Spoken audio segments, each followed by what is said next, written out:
Hello beautiful soul! Welcome back to my channel. This is my Ami from Japan, Kabayan Libra. This reading is for you. Tingnan natin ang iyong bonus timeless reading, April 2026. Energy reading tayo vice versa. Kunin mo lang yung sa'yo talaga. Salamat sa mga nagpa-personal reading po. At sa mga gusto naman ay in description below. Pakicheck na lang. Your energy, Libra.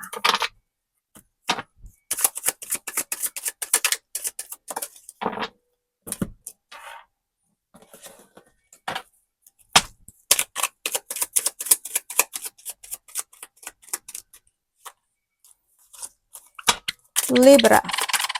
Energy po niya.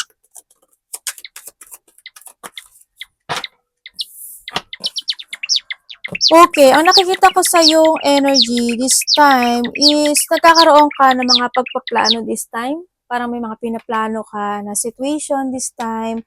Andun din yung point na may mga bagay ka na gusto mong i-recover. Either na yung point din na pwedeng busy ka rin o kaya is meron kang ginagawa na pinupukusa, may pinapractice ka, may mga bagay ka na inaayos, kinukupunis, binibigay mo yung hard work mo dun sa sitwasyon o may mga pinupukusan ka na gusto mong maayos iyon. Yun, may mga sitwasyon na nagkakaroon ka rin ng idea to change something. Parang may binabago ka sa nakikita ko dito. So, iba dito may nire-recover ka daw or may mga pagpaplano ako nakikita sa iba sa inyo. Yun. Ang energy mo rin is nandun yung point sa iba na nandun yung hard work mo this time. You give your hard work talaga sa lahat ng aspeto ng buhay mo dito. Baka may mga opportunity ka na ginagawa na binibigay mo yung effort and hard work mo dun. Ganyan. May mga nire-renew yung iba or sa iba naman sa inyo when it comes sa iyong energy is nagkakaroon ka ng unti-unting clarity kung ano na yung mga bagay na kailangan mong i-recover, baguhin, gawin, aksyonan, solusyonan. Yan, may mga creative situation ka na ginagawa this time. Handun din yung iyong manifestation, ano? Siyempre, merong akong naramdaman sa hita ko. Yung iba. May mga kahilingan or manifesting situation. Sa iba sa inyo is meron daw kayong mga pinamaster. Parating kay Libra.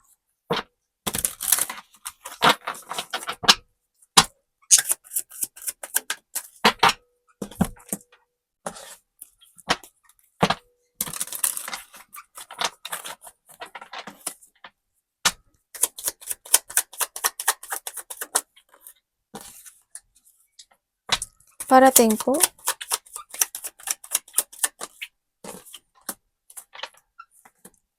Ayun.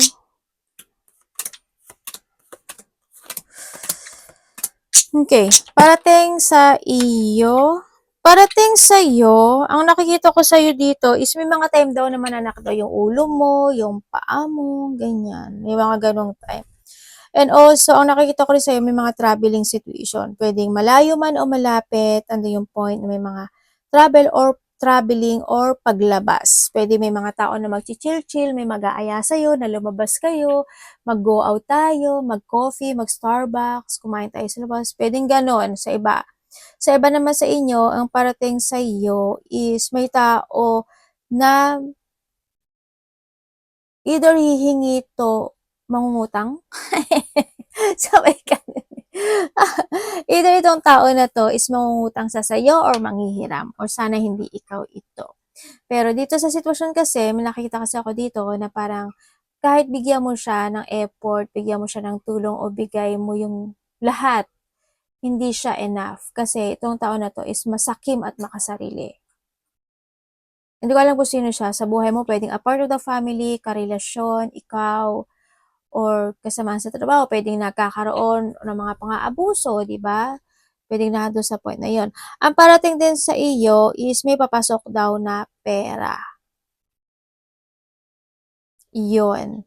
Magkakaroon din ng mga pagsasaayos related sa bahay, lupa, yaman, inheritance, mga ganyan. Ako nakikita dito.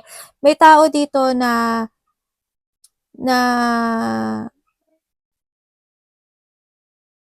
may paglayo eh. Bakit lumalayo? May tao, either lalayo ka or iiwas ka. Pwedeng nando sa point na yun. No, kasi may dissatisfaction at saka may disappointment. Ako nakikita dito. Yun ang sinasabi. Sa iba naman sa inyo, parang sometimes daw mapifeel mo daw sa buhay mo na parang there's something missing. Yun. Parang may kulang. Parang nando sa point na yun. Hindi ko alam kung sa relasyon yan o sa trabaho or sa mga connection. Parang ganun. And also, ang parating sa'yo, sana ingatan mo na lang din yung paglabas-labas ng pera, masyadong magastos, o mas madaming lumalabas, ingat ka na lang. Kasi baka magkaroon ka ng financial problem talaga lalo. No? Kaya ingat ka na lang din. Yun nakita kong parating sa'yo. May nagmamatsyag sa'yo. Aba, babae? Nagmamatsyag sa'yo, babae? Bakit? Sabay ka rin. Bakit? Iba dito kasamahan to sa trabaho. Kumbaga may tao talaga dito na sinungaling. Sana hindi ikaw ito, Libra. Pero may tao dito nagsisinungaling. As in. Iba sa inyo is you are feeling stuck or feeling stagnant or feeling trapped sa sitwasyon na meron ka. May ganong sitwasyon. O, di ba? Ang lakas ng may hinihintay ka ba? Kasi iba dito para may paghihintay. Excuse me, batang makulit.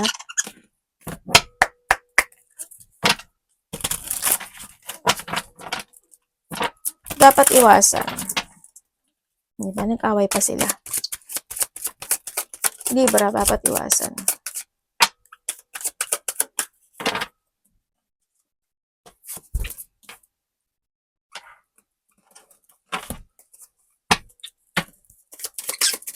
Excuse me, anak. Okay, dapat mong iwasan. Ay, ganun. Iwasan mo daw isang babae.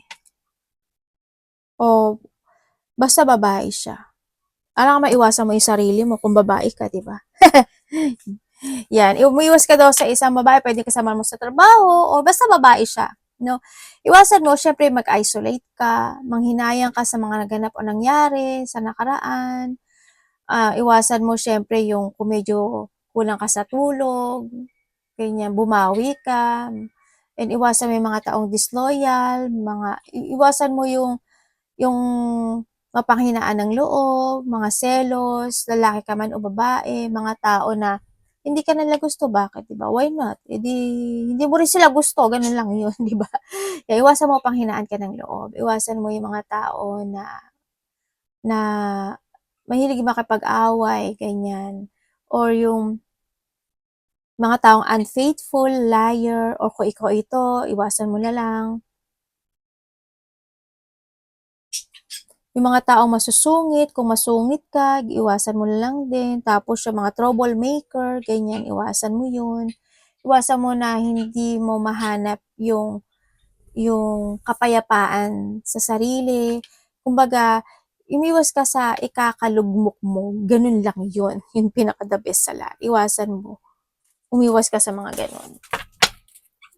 Yung mga taong may insecure o kaya kung may mga insecurity ka sa life, yun is no, hindi. Kasi very attractive ka talaga, Libra. Kung magagalitin ka, iwas ka. O kaya sa mga taong magagalitin, iwas ka. Sa mga pwedeng ikagalit, iwas ka na lang din, no? Tingnan natin. Bubulo si ate. Siyempre, yung the best sa lahat is yung mga tao na kala mo kung sino. Alam mo yung mga mayayabang, kala mo may alam, kala mo sila na yung may alam sa mundo, sa trabaho mo, yung mga naghahari-harian, yan, iwas ka dyan, no?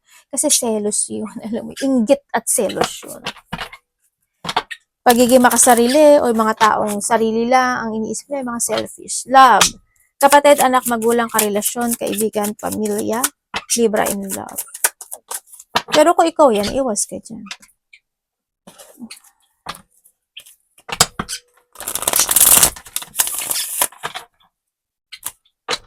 Sa love.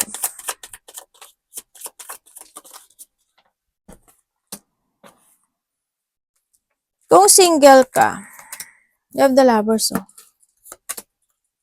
Ha? Ito na naman. Ano ko nga. Mas uli si, impacto eh. Love po ni Libra.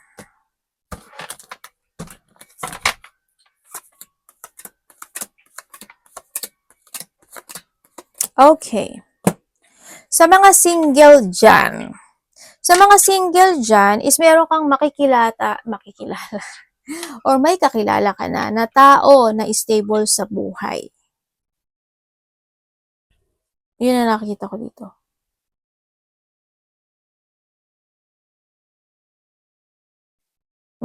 Stable to sa buhay. Ibig sabihin, may pera. Ganun. Hindi ka maghihirap dito kasi mapagbigay to. Sa nakita ko dito. Kaya kanya ipaglaban. Pero meron akong nakikita, bakit kaya medyo magaling siyang magsalita itong tao na to. Magaling siya magsalita pero nagiging sneaky. Magaling tong magsalita at magaling magpaamo ng tao. Yun na nakita ko dito. Ingat lang. Okay, kung kayo is nagkahiwalay nitong tao na ito. Yes, kasi alam mo naman daw why, no? Kayo nagkahiwalay nitong tao na ito. Pero sa nakita ko dito, isa sa inyo nahahatak pa rin ng connection na ito. Andun yung point na they feel sorry o gusto niya na mag-apology sa'yo. Itong tao to palagi to hingi ng hingi sa'yo, no? Yun nakita ko. Or kung hindi naman talagang inaayunan mo talaga siya sa mga gusto niya. Yun nakikita ko dito. Pero kung nagkahiwalay kayo nito, ang nakikita ko kasi sa kanya is gusto pa rin niya naman makipag-ayos at gusto niya pa rin ng recovery dito sa connection na ito sa mga nagkahiwalay. Vice versa. Sa mga may third party relationship, ang nakikita ko dito, well, alam niyo naman din naman na gano'n na may third party. At ramdam nyo. Pero handun pa rin naman kasi yung parang, alam mo kahit may third party na handyan ka. Kasi, hindi ko alam kung may nahihita ka ba o kumbaga, okay lang sa'yo. Parang nandun yung satisfaction kasi sa nakikita ko ito. O baka naman ikaw yung gumagawa ng third party. Kaya ganito ang energy. Well, sa'yo naman daw to. Kung kayo is walang third party relationship, yes, masaya yung energy sa nakita ko dito. Masaya, parang walang katapusan, parang nado sa point. Pero may mga time daw na magugulat ka na lang kasi pwedeng may mga magaganap na hindi inaasahan pagdating sa connection na ito. Yun ang sabi. Pwedeng sa part niya o sa part mo, pwedeng ganun. May kakagulat ka. But still nandun yung pagiging matatag na connection sa mga walang third party. Kahit na nagkakaroon kasi kayo ng issue or nagkakatampuhan man, handun pa rin naman kasi yung point na nagkakaroon kayo ng pagsasaayos eh. Yun nga lang isa sa inyo sinungaling. Or something hiding. May hinahide. Kumbaga. Yun na nakikita ko dito. Hindi ko alam in what way. Baka naman hindi naman din kasi importante na kaya hindi niya rin sinasabi. Diba? O may mga bagay lang siya na nakakalimutan niya or ikaw ito na hindi sasabihin niya sana pero nakakalimutan. Pwedeng ganun. Tingnan natin ang iyong money. Money po ni Libra. Money po ni Libra.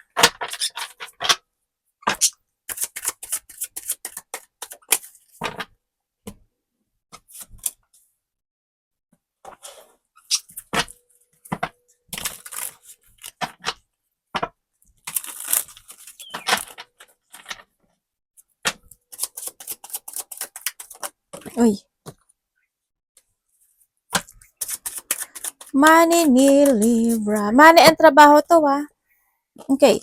Pagdating sa iyong money or trabaho, dito sa sitwasyon mo, mas nagiging more on wiser and stronger naman yung thinking pagdating sa kaperahan ano, sa nakikita ko sa'yo dito.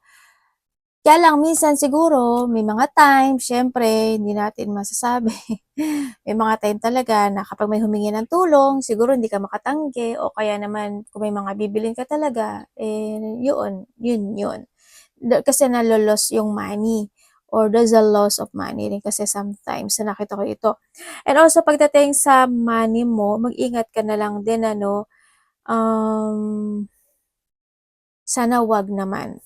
Sana wag naman kasi there's a bad news connected ang trabaho or money. Pwede kung sa trabaho yan, sana lahat kayo may trabaho o kaya kung sa trabaho yan, nagiging matumal yung oras o kung sa may business ka, ganun din, nagiging matumal. Pwedeng nandun sa point na yun. Kaya nagiging low yung energy pagdating sa trabaho or kaperahan connected.